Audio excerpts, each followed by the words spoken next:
नमस्कार, आईमा मीडिया में आपका स्वागत है। बिहार में विधानसभा चुनाव 2025 के अंतिम महीने में होने वाला है। बिहार की राजनीति में वोट नीति और वोट चोरी की महा आरोप लगाकर कांग्रेस और राजद ने चुनाव की तैयारियां भी शुरू कर दी है।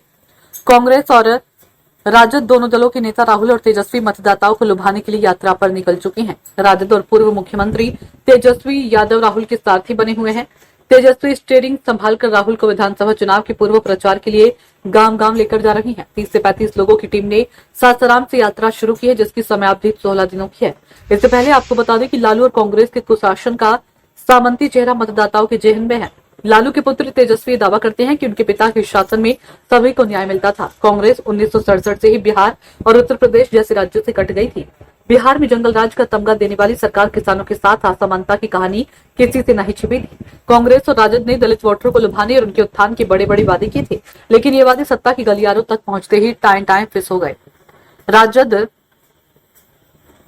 और कांग्रेस के पास भाजपा पर आरोप के सिवा कोई हथियार नहीं। दोनों नेता बिहार में धांधली कर भाजपा और चुनाव आयोग पर दोषारोपण कर मतदाता सूची का सहारा लेकर यात्रा निकालते नजर आ रही हैं। भाजपा की सत्ता में होने के कारण लोगों का समर्पण समझा जा सकता है। उसके और संघ के आदर्श पर भाजपा आज भी चल रही है। कांग्रेस और तेजस्वी की कथनी और करनी में कितना अंतर है। ये नेता जो कुछ कहते हैं उन शब्दों पर जनता भरोसा नहीं करती। उनके आरोप तथ्यहीन और बेबुनियाद होते हैं। चुनाव आयोग ने कहा कि मतदाता सूची से कोई गलती है तो आप लिख कर दीजिए। बिना सबूत आरोप लगाना गलत और निराधार है। राष्ट्रीय पार्टी होने के बावजूद अपनी ही गलतियों से कमजोर हुई कांग्रेस पर भरोसा नहीं किया जा सकता है। राजद और कांग्रेस के झंडे भाजपा का विरोध करने वाले राहुल और तेजस्वी भाजपा पर झूठा आरोप लगाकर जनता का भरोसा जीत लेंगे। राजनीतिक पार्टियों और नेताओं का विरोध कर सत्ता पलटने के प्रयास पहले भी होते आए हैं। इस बार विदेशी ताकतें सक्रिय हैं। कांग्रेस कई वर्षों से सत्ता से बाहर है। उनको लगता है कि भाजपा सत्ता में अपना गढ़ बना चुकी है।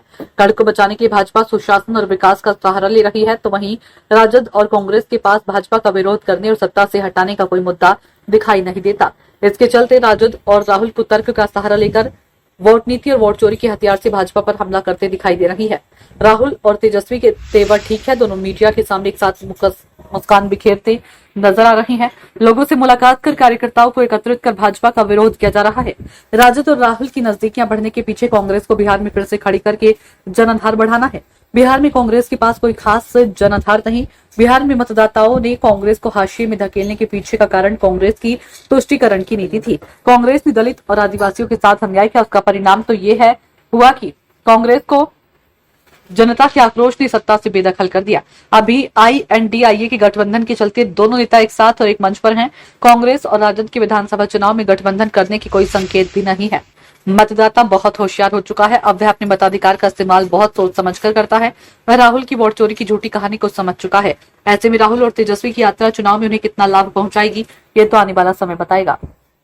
आईमा मीडिया को यदि आप YouTube पर देख रही हैं तो सब्सक्राइब करें। फेसबुक या सोशल मीडिया पर देख रही हैं तो फॉलो करें। हमें कमेंट बॉक्स में अपनी राय अवश्य दीजिए।